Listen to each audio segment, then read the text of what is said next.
Hello and welcome back to another video. My name is Harris Bard for Pond Life Aquatics and Tropical Fish London. And in today's video, a full shop tour of Northwest London's biggest and best aquatics centre. Let's get into it.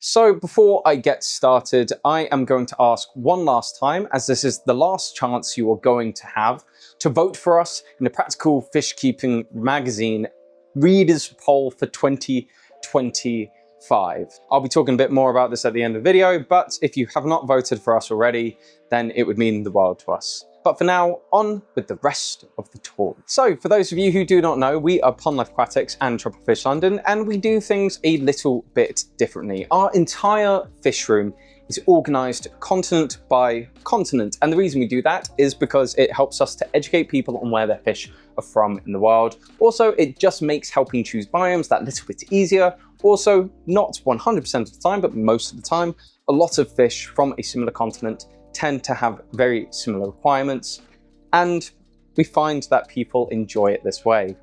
So, when you first walk into our fish room and look on your left-hand side, you have our Livebearers section, and this week we got in a huge variety of different Livebearers.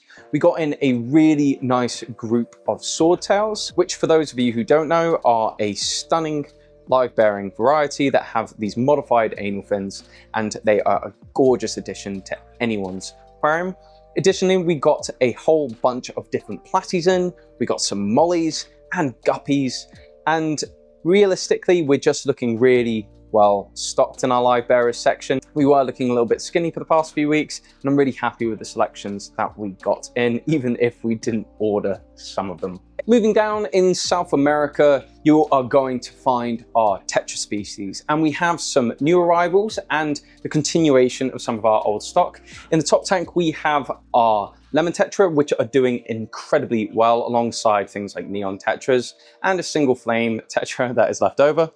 And then underneath it, we got in some new varieties. We got in these blue emperor tetras, which are one of my favorite varieties of tetra. We haven't had them in a very long time, but we used to have them in all of the time. And they've just got these beautiful blue bodies that really have this pop, and they do get slightly larger for a Tetra species, so make sure you have enough space if you do decide that you want to keep these guys. Alongside them, we have some absolutely beautiful bloodfin tetras, which are really a staple here at Pond Life Aquatics, and it's very rare we don't have them in. Additionally, we've got some really beautiful stirby Corydoras in. They're doing really, really well, alongside things like pepper Corydoras, pygmy Corydoras. We still have a few similars left, although we did sell the vast majority of them already. And then there is this mystery Corydoras species, which I actually need to get the name of. Initially, I thought they looked like Corydoras aeneas or bronzes, but they actually have this gorgeous green line across them. And I'll be updating the description once I get the name of them specifically. They were sent to us by our wholesaler without us ordering them, which sometimes happens as a fish shop.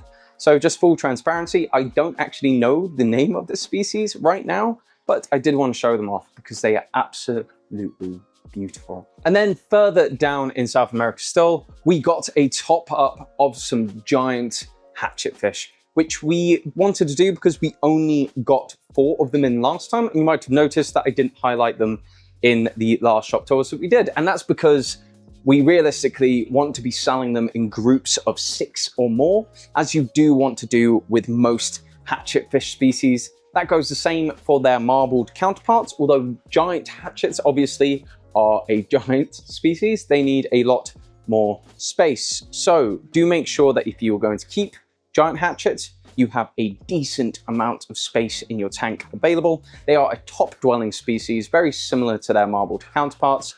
Make sure you have a very solid lid that they cannot jump out of. These guys are very proficient jumpers. Giant hatchets can jump over 5 foot out of the water, and you do not want them landing on your carpet. Additionally, in this space, we got in some absolutely beautiful rummy-nosed tetras, which we're going to hold on to for a couple of days just to make sure that they don't do that thing that rummies do when they first move into a new space and just keel over.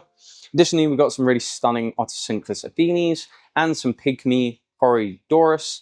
And then in terms of new interesting things, we have some absolutely beautiful Apistogramma. These are Apistogramma pandu. Common names for these guys is a dwarf American panda cichlid off the top of my head. Now these guys are a absolutely stunning variety of Apistogramma. So they have very similar requirements to what you would expect from other Apistogramma species. They enjoy very heavy vegetation, lots of places to hide. They should be kept in a male to female ratio where they will very readily breed in captivity. You just need to make sure that you have a male and a female with sufficient hiding space. They do get territorial when they start breeding, so do be prepared for that. Realistically, they're just a stunning little dwarf cichlid that shouldn't really give you too much trouble if you are a relatively experienced fish keeper. And I'm just really, again, happy that we got these guys in. And flipping over into the larger species of South America that we have, again, we didn't get any new angelfish in that are quite ready to come out of the quarantine space. However, the angels that we do have in are really maturing up. They're looking absolutely beautiful. And of course, we still have our tank bred Pond Life Aquatics own dwarf polar parrotfish. But the really, really exciting thing that came in this week are these absolutely stunning hard water discus. I genuinely take back everything I said about hard water discus before this point. These are the single most beautiful discus that I've ever seen, period. Not just hard water. I said to my dad when I first saw them after they came in, I do not think these guys are hard water bred. It just does not look right to me. They are absolutely popping with these incredible colors. I really doubt they will be here very long. We literally had only taken them out of the bags before people went to buy them, and we had to say they're not ready to go yet. We do just want to keep an eye on them. We don't like flipping fish immediately when they have first come in. But just take a look at these guys' colors.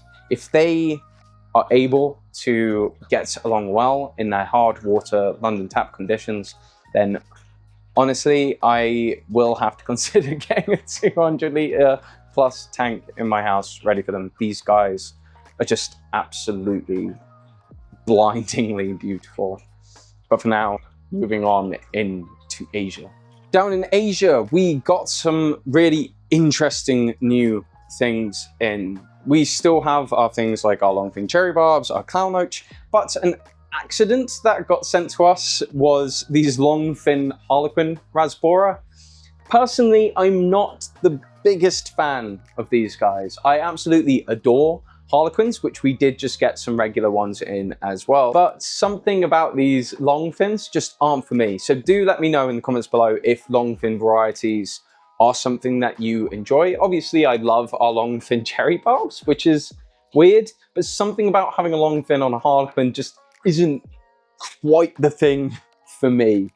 However, in terms of newness, now this is really quite exciting for me because I haven't seen this species in such a long time. This is a Panda Loach. Now this is a truly diminutive loach species of hillstream loach, not hillstream loach as in Borneo loach sucker, but they are a hillstream loach from China, which means that they are going to need really fast flowing water, a beautiful sandy base of the aquarium, lots of rocks and hiding spaces to mimic their natural environments, and realistically they're going to need to be kept in groups of 5 or 6 because they are a truly sociable species. This is such a gorgeous little fish. These beautiful little panda bodies that are just absolutely captivating. Hopefully they'll settle in really nicely in this nice sandy base tank. And realistically, I think that somebody who has a decent sized starter tank will end up taking these guys home. Maybe with one of the new Rio riverbed sets that Literally, you just put the substrate in and then it's set and ready to go. And if they put some really nice like Java fern in there, super easy to grow plants, these guys can make an absolutely adorable new pet. Additionally, in terms of new things, we got in some absolute fan favorites in terms of our glass catfish. And we also, for the first time in absolutely ages, got a restock of our Borneo suckers, our other hill stream loach. Now these guys usually come in just commons, but as I was filming them, again, it's a really nice surprise whenever this happens.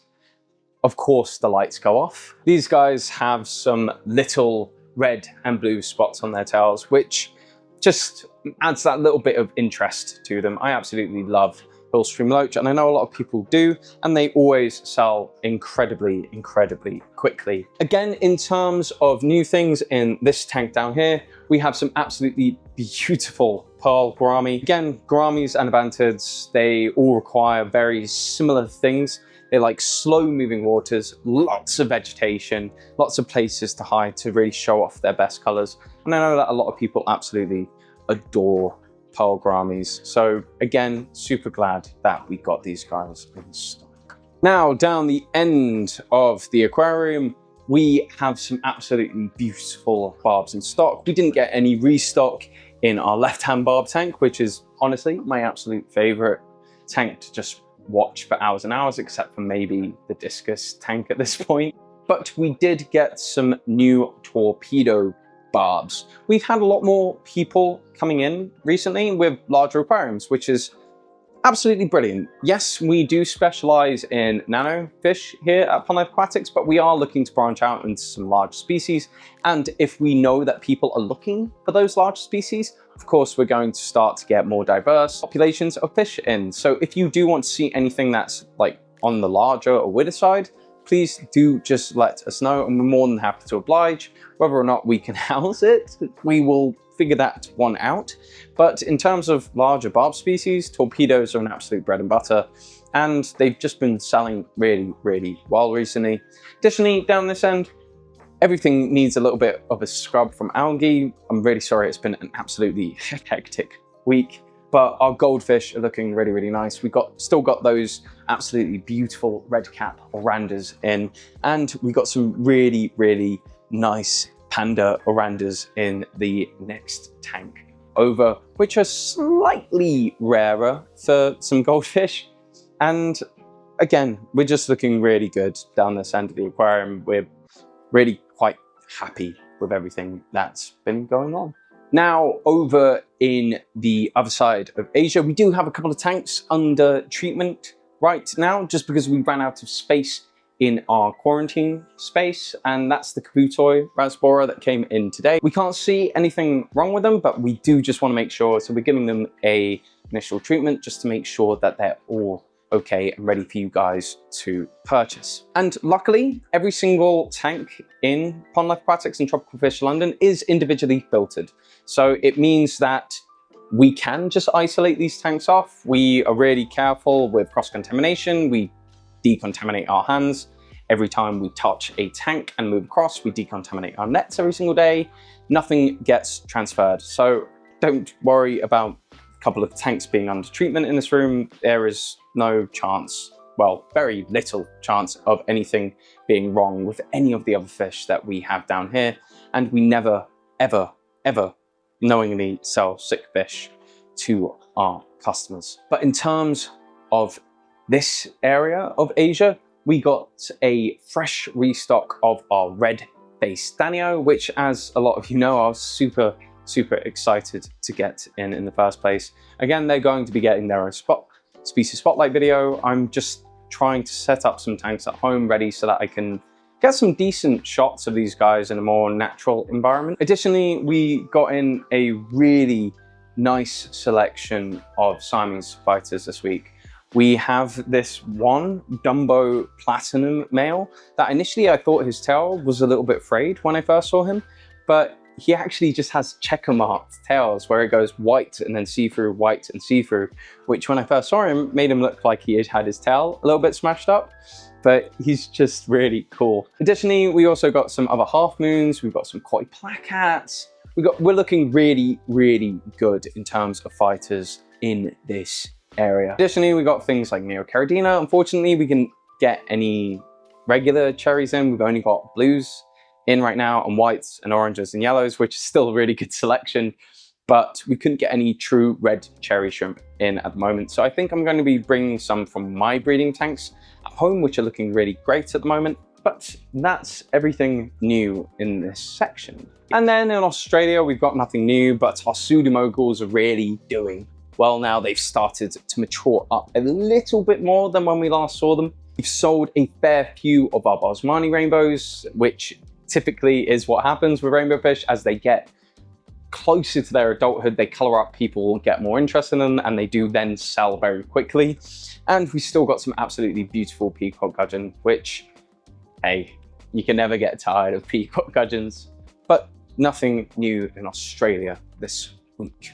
And then in terms of Africa, we didn't get anything new in particular, but our Lake Malawi cichlids are still looking absolutely murderous, as they always do. In our Lake Tanganyika section, we're still looking really nice. I hope that these daffodil Lampropelagos find a home soon. And of course, we got a fresh top up of everyone's favorites, dwarf African claw fox. That is everything. And that is everything from us here at Pond Life Aquatics this week. Sorry, this video is a little bit shorter than I would usually do.